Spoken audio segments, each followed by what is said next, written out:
So as you mentioned, here at Shoffer, you had to take decisions. It's like your baby, it's like a child. And once again, there will be situations which require immediate reactive decisions. There may be chances where you don't have enough information as well.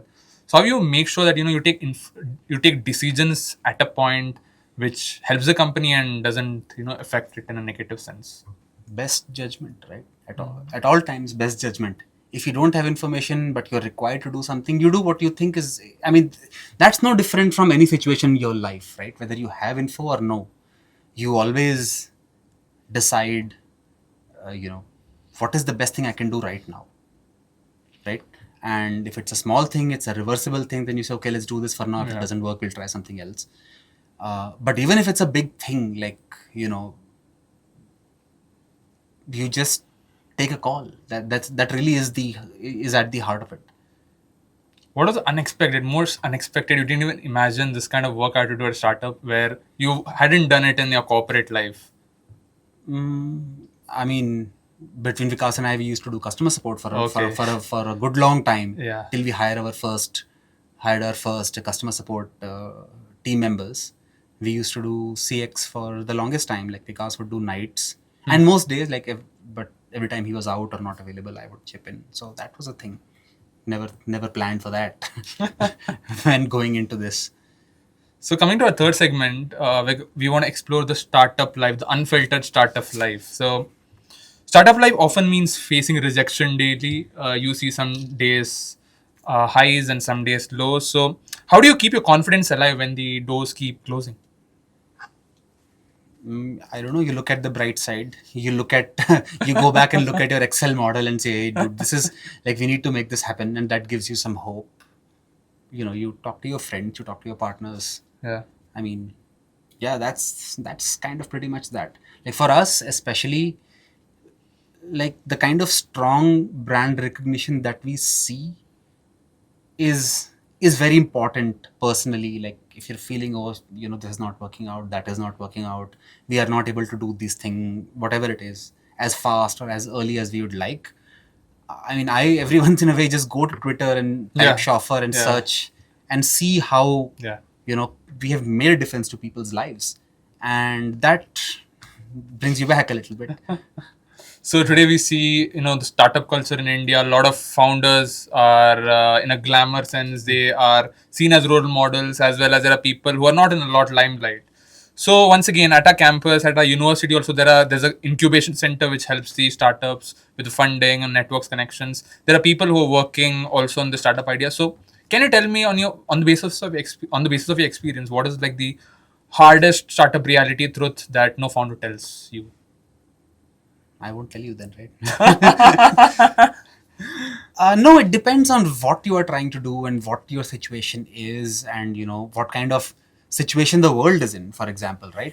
Like, if you were trying to do a tourism startup and the war in Kashmir hits, Yes. so it's not just about you; it's about what you're trying to do. The timing also matters. Timing matters. A lot of different things matter. True. Right? So the hard part, in some ways, the hard part is there. No matter how well it works, there will always be hard days. There are always going to be difficult days. There is just no getting around that, right? And you need to have some manner of support system in place to kind of carry you through till things do start to work out, right? And unfortunately, like, we only see success stories. We don't really see, like, every time a company fails, it's very, like, the media is always very, oh, they did this wrong, they did that wrong, and all kinds of things. But it's a bet at best, at least in the early days, right? And you have to kind of play that bet right.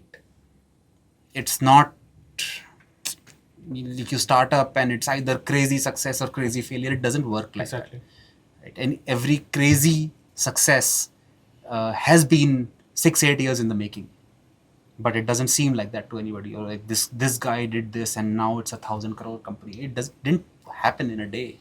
It took 6, 8, 10, 20 years, whatever, right? So that is something that you have to sign up for. I have spoken to a few people, especially in the mobility world, some former friends and colleagues. They will say, okay, so I want to do this. So I will do this. Okay, how will you make money? Okay, no, I'll start this, then I will raise funding, then this will happen, then this will happen, this will happen. Okay, what if this doesn't happen? True. Okay, no, this will happen. No, if this happens. Like, no, it doesn't happen. You expect the unexpected. No, everything has to be made to happen. Okay. Like, nothing happens by default. True. Right? And if all of those questions are existential, right? I will hire 5 AI engineers. What if you can't hire 5 AI engineers? Exactly. What if they want a lot of salary? Do you have the money? Do you have the PMF? Like, all those things matter. None of this will happen by default. You have to make it happen. That takes time, that takes effort, that takes a lot of resilience personally. So our Indian societal mindset is we want 9 to 5 job, comfort chahiye zindagi mein, we don't want a lot of hustle and all. And personally, you are managing your personal life, your professional life. How is it? How do you manage basically for someone who wants to start in this space? So just for the record, I used to like. There's nothing wrong with 9 to 5. Yeah. Like, you do 9 to 5. You know, maybe you have kids, and maybe you have a lot of other hobbies. So, 9 to 5 is perfectly fine. Not everybody has to be a billionaire, investor, startup founder, this, that. It's a life that you have to live, and it's okay. So what, 9 to 5, big deal. You should not. Your expectations from life should match. If you don't care really about your job, you're just doing your job because it's a job and it gives you money to put food on the table, a vacation once a year, it's perfectly fine. But if this person compares then with, Nitin Kamath saying, Yeah. oh, this guy dude my age and, see, he has crores. You chose that.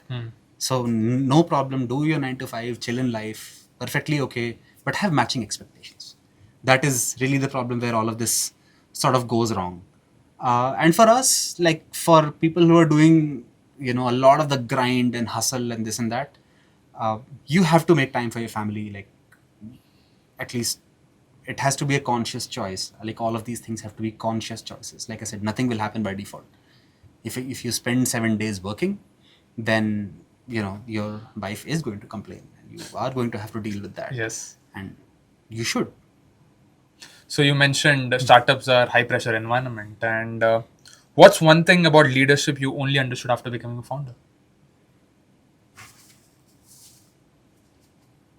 So the thing that changes as a founder or as probably as a very senior leader in some companies is that people take your words very literally, right? If I say this should happen, in my head I'm probably thinking, oh, this should happen, but none of the other things should change, and this should happen, that should happen, whatever you do, but see if you can make this happen. Like, a lot of the people are hearing this and saying, the CTO of the company has told me this, I must do this at the risk of everything else, right? So how your words will be perceived works very differently for founders in their companies, especially probably in early stages a lot. So that was something interesting and jarring. Like, a bunch of times, like, I didn't say all that, but you said that. Okay, no, that was not what I meant. So I'm trying to be increasingly explicit about. I was coming here today, so there was traffic, etc. So I told the guy to go faster, but our drivers get penalized if they go too fast. Yes. So I called the ops team saying, if possible, allow this guy to drive at 90-95 speed. Otherwise, please let me know, whatever. Because if I say just allow him, they will say, okay, sir, allowed. Okay. Like, but sir, there was a traffic camera there. Like, okay, then tell me, right? Yes. So which is why it's a different way of saying the same thing. So there will be tough times building a startup. Not necessarily you start and you go to the highest. There will be downfalls. So once again, there's a moment where you will start doubting yourself. We mentioned second doubt. So once again, what helps a person who sees downfall or failure in his initial stages to bounce back?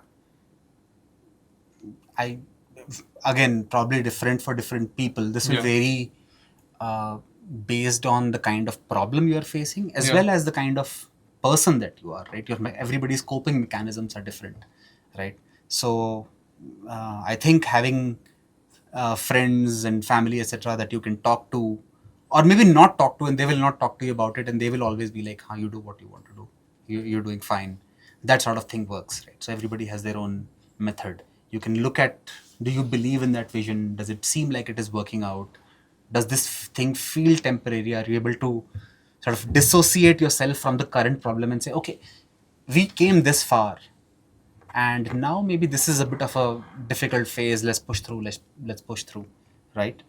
Uh, at the same time, it behooves a founder to kind of have a bit of a objective reality check, saying this is not a problem. This means that thing is not working, right? Because for a lot of startups, this is the reality that it will not work out, and the thing is not about bouncing back with the company, but bouncing back outside of it in your life in general. So it depends. Friends always help. Friends always help. Family always helps. So coming to my next question, networking. Personally, how did I and Kisleser network? Through LinkedIn. I was looking for guests for the podcast, and I checked out his profile. I sent a request, and he was so generous enough. He accepted my request. So even the dean and director and associate dean of a campus during seminars stress a lot on this learning outside the four walls of your classroom, and that means networking. I personally take part in a lot of fest events and wherever networking sessions. Once again, personally, it has leveraged a lot to me as well. So can you tell, in a journey in building a startup, how much does networking matter a lot? Networking matters a lot. Okay, but like, see, the problem with networking, the word is that it has been abused so much. It's become so shallow. Sure. Right? That, okay, like, people keep attending every meetup. That's not networking, right? You need to have a certain curiosity, and then you need to chase those things, right? It doesn't work. I imagine it rarely works the other way around, that you will keep attending meetups and suddenly you will have startup wisdom, or you will have a new idea. It's unlikely to work that way. You can go and meet a lot of different people, but you need to have like a starting point for yourself, saying, what am I kind of looking for here, right? With that, networking is very powerful. For us, as Chauffeur, as a new founder, networking has been extremely powerful, uh, not just for getting the word out there about us, because we are in a very public business.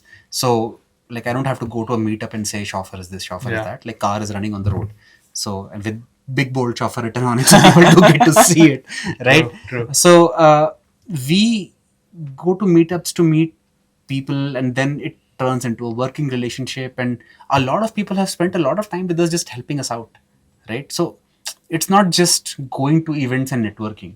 It's just like you did, like, somebody will reach out and say, yeah, I'm trying to I was talking to somebody recently. They're trying to manufacture an EV in India. Like, that's interesting. So, they reached out, we had a call, but they had a agenda, like, what this guy is talking about, not like, so how did you start, what are you, this, that, right? So it's very effective if you have a certain thing in mind, right?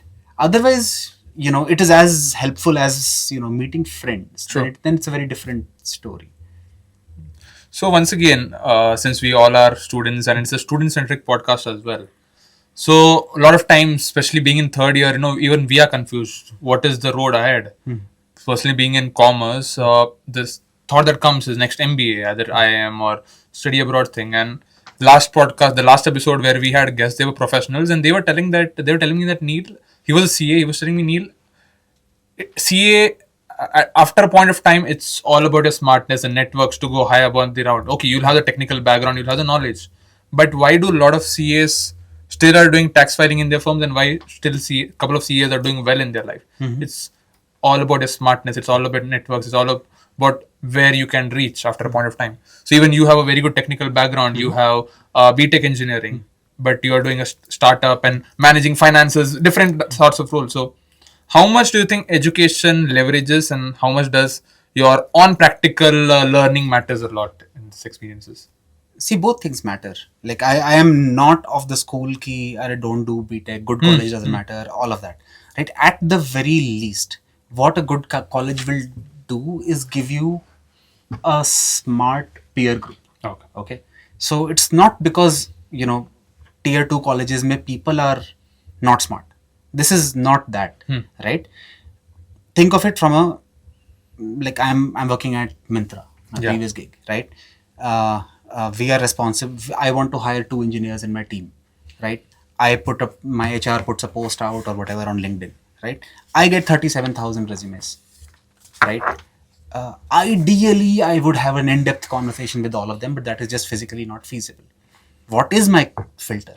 Like, what do you want me to do? I am going to put a filter somewhere, right? Uh, when the entry, when the resource pool is scarce but the demand is huge, there are going to be some filters, and they are going to be somewhat arbitrary, right? Why is 90% a cutoff, right? The top students who got the highest marks in my class in BTech were not the best programmers. They're not even doing programming now. All of them are MBAs and they're doing whatever it is that they're doing, right? I was maybe class number 19th. Okay. But I can easily say that I was a good programmer. I used to love writing code, right? But somebody will put a mark saying only top 10 people can come. Yeah. And that is just not avoidable. So if you manage getting into a good college, at least you get that little bit of probability jump. Ki, acha, the line will not cut me off. Yeah. Right. And hopefully you'll get a smart group of peers, and that who you will grow together with, right? But that is just one part, and usually a very small part of your life, right? The rest of all your life you are learning on the job, right? Because one way or the other, a lot of our curriculums in colleges, etc., don't teach you what you're going to do actually in real life, right? I don't know how it is with CA Yeah. curriculums and so on, but engineering curriculum specifically teach you the basics, but rarely how to apply those basics, right? So you kind of reverse engineer. You'll go to a job and they'll say build the system, and then you're trying to build the system, and then in that process you'll refer back to the basics. Yeah. But nobody taught you how to write that piece of code to begin with, right? So both things are absolutely critical, and especially with such a wave of AI and this and Yeah. that, right? Both things are doing both things continuously is critical. Like, you cannot be not learning on the job anymore for anybody, including engineers. Just a quick question in between. This question was not in the script. Is AI, do you think, overhyped these days? Everywhere I see AI, everything AI. It is overhyped. Absolutely, it is overhyped. But that does not mean that it is not powerful. True. Both things are true, right? So a non-technical person today can build a time pass app, which was not possible earlier, Exactly. right? So the power that thing gives is real. Okay, that does not mean ki, it will remove all jobs, it will do everything, you won't even have to lift a finger, everybody's jobs will go away. Most of those things are not true in the way they are portrayed today. They are true though to some extent, right? The teams, because you can write code faster, for example, engineering teams will get smaller, which will lead to a certain degree of job loss. Product managers or other business leaders will be required to and will be able to do their analytics, for example, on their own, take a certain degree of strategic decisions on their own without having to hire an analyst, right? So the lay of the land is certainly going to change. It is not going to change the way people are talking about, because it is in their best interest to talk about it like that.